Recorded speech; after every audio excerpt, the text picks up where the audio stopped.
Hello everyone, how are you today? It's me, Shane Lee.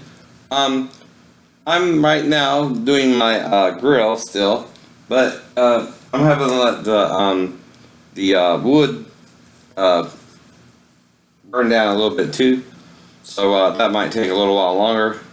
So I just put it on the coals like it said to, as I read you on the directions.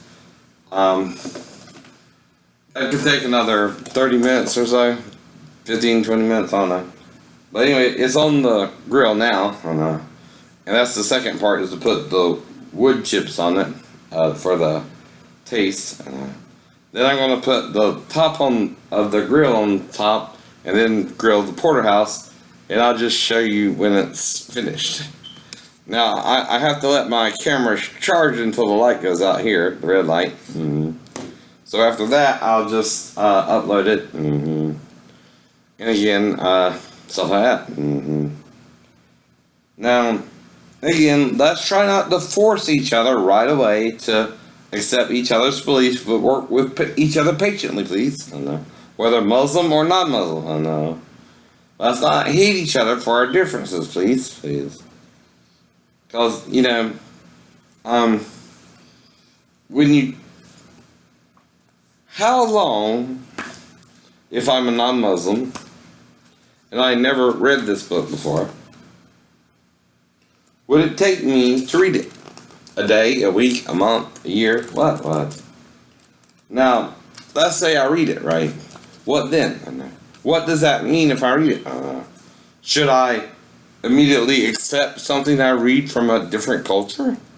Would you? Or should I prefer my own culture, right, to yours?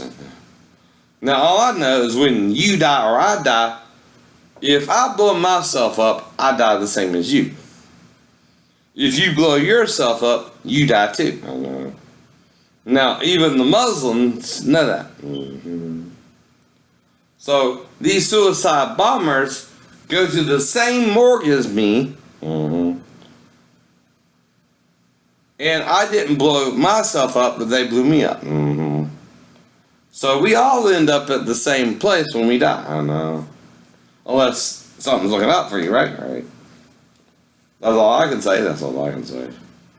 But again, I was in a car accident in 3-story fall myself, where severe injuries happened at least at the 3-story fall. That could or couldn't have happened at the car accident for me to even function after the car accident.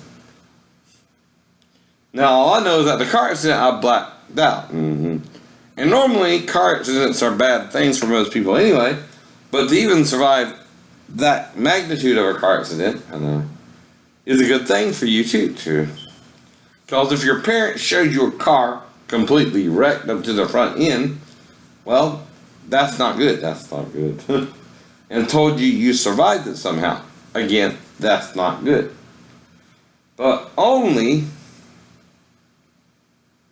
if you weren't injured as badly as they said you were, though you had scars in your hand, a shaved left eyebrow, and that's all you remembered.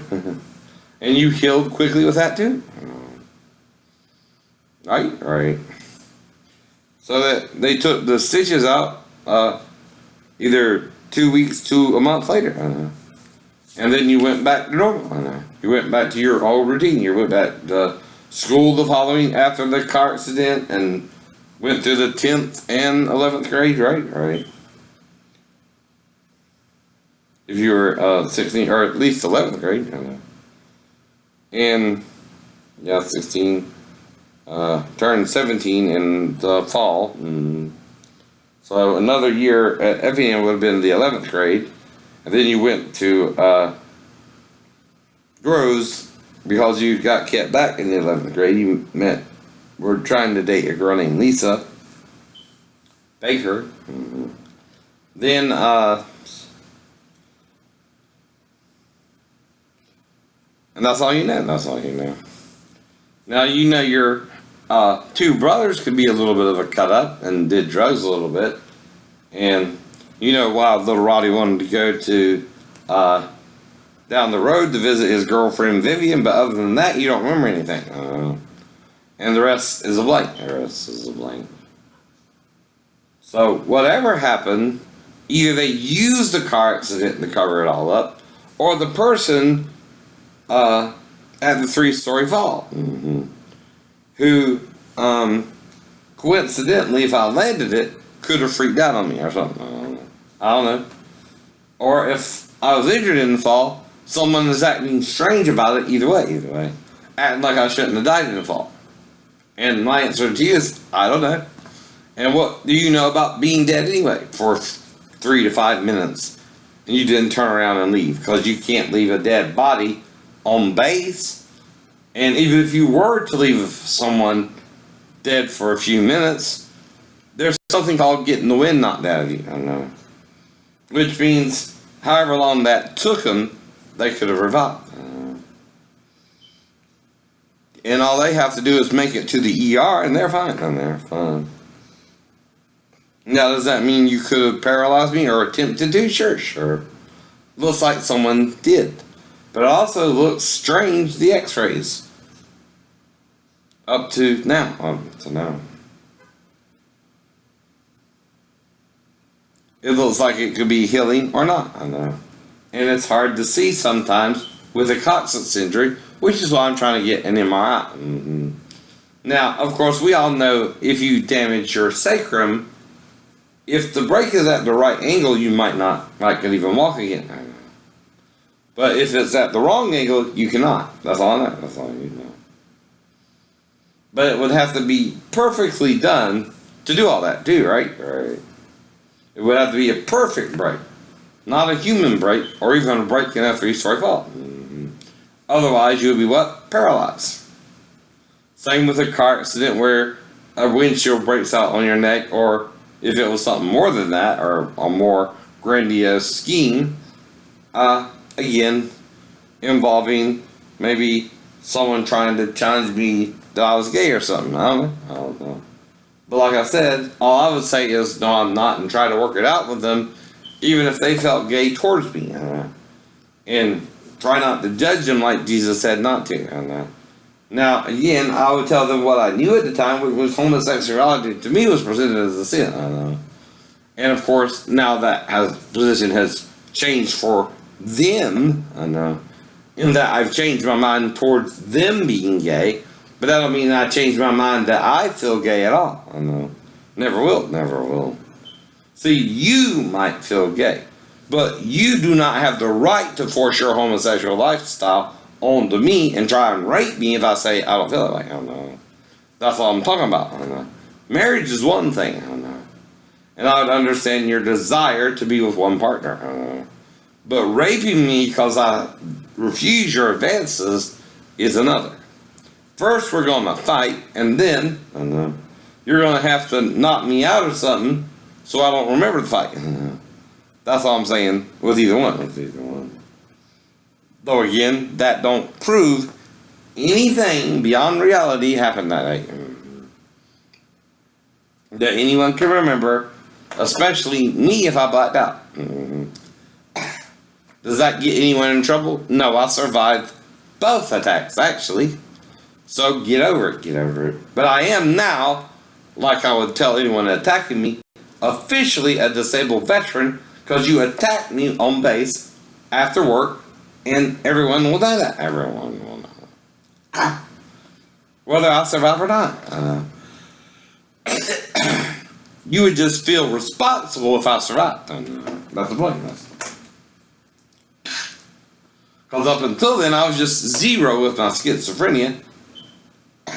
Now I'm 100%. Thanks.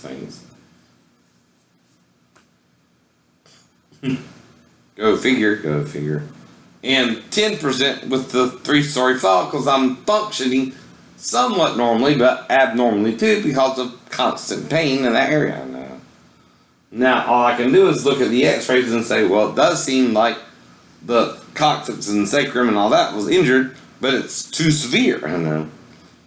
And the coccyx looks misshapen and too large and too small and too this and too that. And like I said, I don't know who's telling me the truth, but I know how I feel when I'm awake, which is pain. And I know how I feel when I'm walking down the road and I suddenly feel the pain, or not.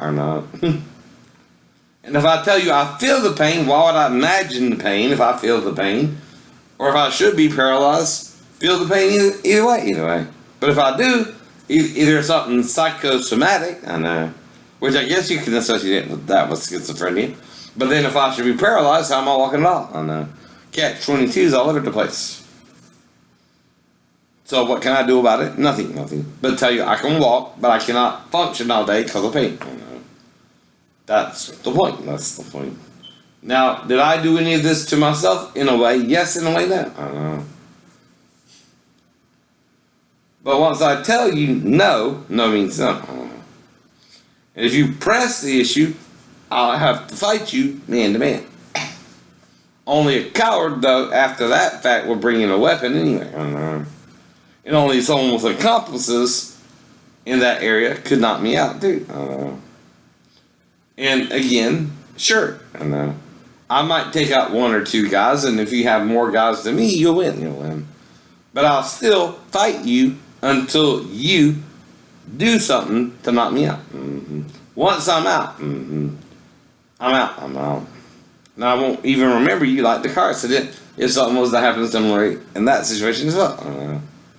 But anyway, a windshield or any attack similar wouldn't necessarily harm me any more or less, but I can still become a disabled veteran if it does. That's all I would say to that person, if that occurred. Not that it would be to my memory in either accident, which is all I can explain to someone attacking me. And that then I would have to look into both injuries and explain it to you verbatim, word for word. What they're telling me from Memorial Hospital, which is where they took me after the accident, and then Portsmouth Naval Hospital, who gave me a med board after I survived the accident. Whatever happened, if it involved another person or not. Now, the thing is, do I remember this person? Or if it wasn't a car accident, anything that happened there? No. But of course, I don't know who did what, when, where, or how. I can only name suspects around me. And one of the suspects would have been a security guard or something like that. I don't know. But the only way they would have called a security guard is if they were fighting me over it, and it became physical too. Like I said. And they wanted to beat me up for landing a 3-story fall, and we're all drunk or crazy or something like that. I don't know. And then again, they would know. But they would also not want to tell either, would they? Using my, again, disability against me. The paranoid schizophrenic. But yet they can't if that diagnosis was wrong and I was bipolar. But I would try to explain them that if I had already went to Bethesda by that time too. Which I had. Because I went to Bethesda before I went with Daphne, which again said I was bipolar, not schizophrenic. Which again can't be proven by me or my ex-wife or anyone shortly after I got back anyway, because my wife left me stranded in Tennessee and I was sleeping on the couch until I could move back to base, and the stepdaughter went with her dad, and I didn't see her until after she saw her dad, and then she came and met me. But in the meantime, I was trying to get back to base, and that's all I know. That's all you know. Like, could have happened. Now, when I got to YouTube again, someone was trying to tell me something happened, but I didn't know what the hell happened. So like Jesus said, I just agreed with him and started making up crazy stories. Not going too far or too great. Because all that could have happened is if I was sleeping on the couch, the girl would come in there and wake me up somehow, and maybe we interacted sexually or maybe not, but that would be if she allowed me to. And again, I would try to stop and tell her mom. That's all I could do in that situation. Schizophrenic or bipolar or whatever. Now, does that prove anything? No. Don't prove me schizophrenic, bipolar, or delusionary disorder grandiose type, right? And I can't prove anything to anyone who don't want to believe. I don't know what I'm saying. I don't know. So like I said, I'm just here putting coals on the fire, about to cook me a steak, and that's it.